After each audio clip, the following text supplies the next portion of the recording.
Hello everyone, and welcome to another episode of the Wise Decision Maker Show, where we help you make the wisest and most profitable decisions. My name is Dr. Gleb Tsipursky. I'm the CEO of Disaster Avoidance Experts, the future of work consultancy that sponsors the Wise Decision Maker Show. And today we'll talk about the forced return to office and how it's really the definition of insanity. So here's the thing. Let's talk about productivity trends. US productivity has declined for 5 consecutive quarters starting from the first quarter of 2022, according to the Bureau of Labor Statistics. But productivity rose between Q2 2020, the start of the pandemic, and Q4 2021. So it rose during those periods. This was the period of pandemic lockdowns, work from home, and the more recent drop in productivity from Q1 2022 was the period of the return to office mandates. Now, does that surprise you that when people worked from home, when they worked remotely, we had a growth in productivity, and when we were returned to the office, we had a drop in productivity? Maybe it shouldn't surprise you, because a lot of research has shown that flexible hybrid work is more productive than in-office work.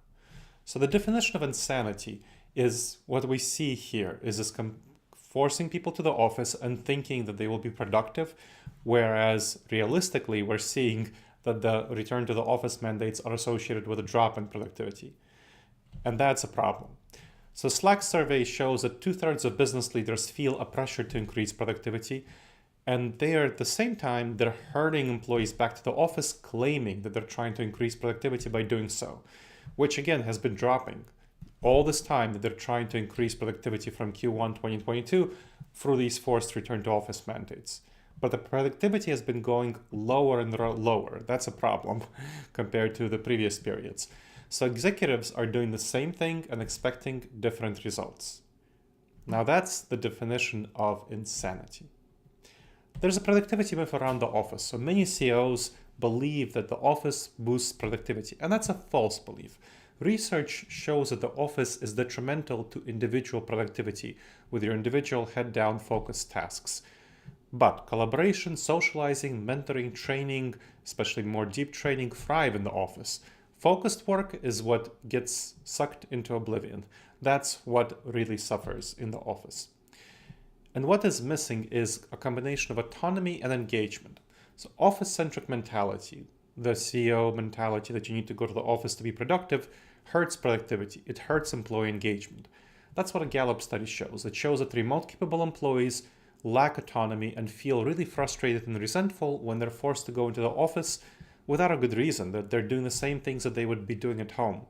This leads to lower engagement, lower retention, lower morale, lower productivity. So Gallup estimated that in 2022, low employee engagement cost the world $7.8 trillion in lost productivity. That's huge. Now, something to think about and something that a lot of leaders talk about is the impact of physical proximity on mentorship. So a study by the Federal Reserve Bank of New York, Harvard University, and the University of Iowa showed that engineers in different buildings at a Fortune 500 company wrote more code than those who were in close proximity. So if you are going to be on a team with other people and you're going to be in the same building, you're going to write less code than if you're going to be in a different building on the same team. Why? Because you get more feedback, and so you spend time on giving feedback to each other. So engineers working in different buildings commented less on their team members' codes, and if you're working in the same building, you comment more, so you get more feedback. So if you're working in different buildings, you're working more individually with less feedback. This increases productivity. So individually, the coders produced more codes. But it resulted in decreased mentorship, decreased learning, because you got less feedback and you gave less feedback. So junior coders got less feedback, senior coders gave less feedback. And so if we want collaboration and productivity, that clearly shows that we need to have a little bit of a sacrifice in productivity and spend time working in the office for the sake of more collaboration. And so that's where we really need to rethink the role of the office. It is not a source of productivity.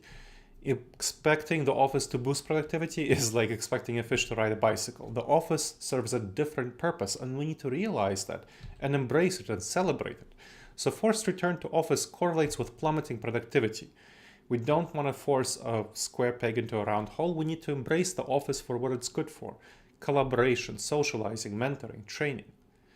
But we need to be careful when we think about things like mentoring just automatically happening in the office. In-office presence harms productivity, but it does boost mentoring if it's structured correctly. There's a misconception that just getting people in the office will guarantee mentoring.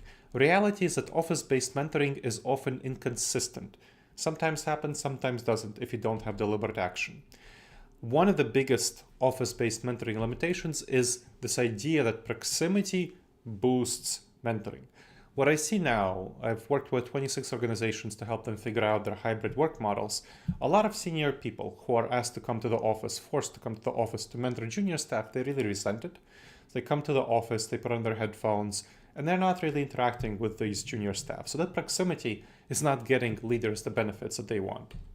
Office politics also play a big role. So that plays a big role in undermining mentoring when it's about another issue is personality differences, but office politics is a big one. So you want to consider office politics, personality dynamics, and it's just broader resentment of being forced into proximity. And there are ways of addressing that. You can have a structured mentoring program, which enhances mentoring with an intentional approach with a minimal time spent in the office, sufficient to do mentoring, but not just randomly getting people into the office and hoping that they will happen to bump into each other and mentor, that senior people will mentor junior people, instead of resenting being asked to come to the office to mentor junior staff and then not doing so. What are the key elements of a structured mentoring program? You want to pair mentors and mentees based on skills, interests, and goals. You want to ensure knowledge sharing and personal growth as part of doing so, not leaving that to chance. And cultivate and nurture mentor-mentee relationships strategically. So what does it mean in a hybrid environment? Structured mentoring programs are especially important for hybrid work by combining the best aspects of working remotely with in-office work. You want to limit in-office activities to necessary mentoring sessions. And that helps senior mentors, so coders, anyone who's in a senior position who's providing mentoring, feel like they're coming to the office for a good purpose. It helps mentees feel like they're coming to the office for a good purpose. It greatly reduces resentment. So it maximizes productivity of this collaborative activity of mentoring and employee satisfaction. And it preserves the benefits of face-to-face interactions through those mentoring sessions.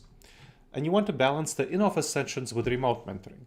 Schedule targeted in-office sessions to maximize those benefits, while respecting the needs of employees for flexibility and for spending some time working remotely.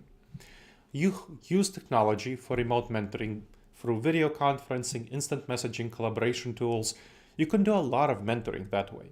Now, it's really best to build your relationship in person, to have those initial mentoring sessions in person to build a relationship and to handle more nuanced, tricky, touchy issues in the office. So more in-depth conversations, but you can do a lot of mentoring through video conferencing, instant messaging, collaboration tools. So without in-person meetings, you can still do a lot of mentoring, and you should leave people and help them do that. Leave people alone, help them do that, make sure they can do mentoring remotely as well as in person through these structured mentoring sessions, through these structured mentoring interactions. To do so, you want to have clear goals.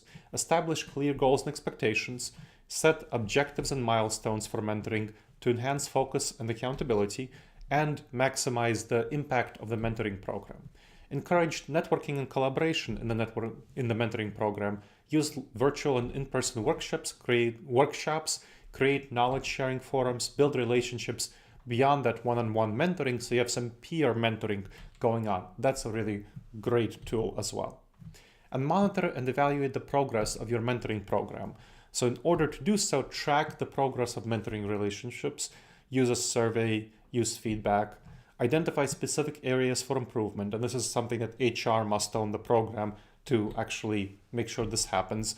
Continuously refine the program based on feedback and ensure the ongoing effectiveness and impact of the program. Now, there are going to be some roadblocks you run into among leaders to establishing this approach of using the office for the purpose it's best for, which is socializing, collaborating, mentoring, team building.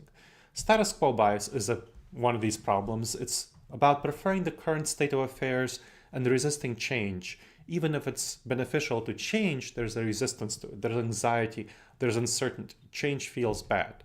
So there's a big impact on CEOs, executives, where many perceive change, unconsciously often, as a threat to their authority, their ability to run things, their knowledge base, the established order, and they choose to maintain the familiar, comfortable office environment, despite the evidence of the effectiveness of remote mentoring, hybrid work, hybrid mentoring, and structured mentoring programs.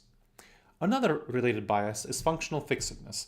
It's kind of like the hammer-nail syndrome. When you have a hammer, everything looks like a nail. Well, you fixate on a familiar approach and you have difficulty accepting alternative problem-solving methods. So you become fixed. And things that used to be functional might become dysfunctional in new contexts. Things that used to be functional in in-office work become somewhat dysfunctional in hybrid work. But CEOs and executives have a lot of trouble accepting that. So leaders may often mistakenly believe that the office is the sole productive environment, and they fail to recognize the benefits of flexibility and the need to have individual productivity at home and collaboration mentoring in the office. And they overlook compelling evidence supporting these new approaches. So you want to rethink the office. There's a new way forward. Remember that forced in-office work is not effective. The office is great for collaboration, mentoring, and training, not for individual productivity on things that you need to really focus on. So you want to tailor work arrangements to individual roles and preferences. Use a structured mentoring program to support junior staff. Embrace the future of this flexible model. That way you'll reverse the decline in productivity and unleash the potential of your workforce to help it thrive. All right, I hope you've enjoyed this episode of the Wise Decision Maker Show. Please make sure to leave a review wherever you checked out the show. And of course, get back with us and share with us what you liked about the show and what you didn't. My email is gleb@disasteravoidanceexperts.com. I'll be happy to find out from you what you liked about it and what you didn't. And of course, subscribe wherever you checked out the show.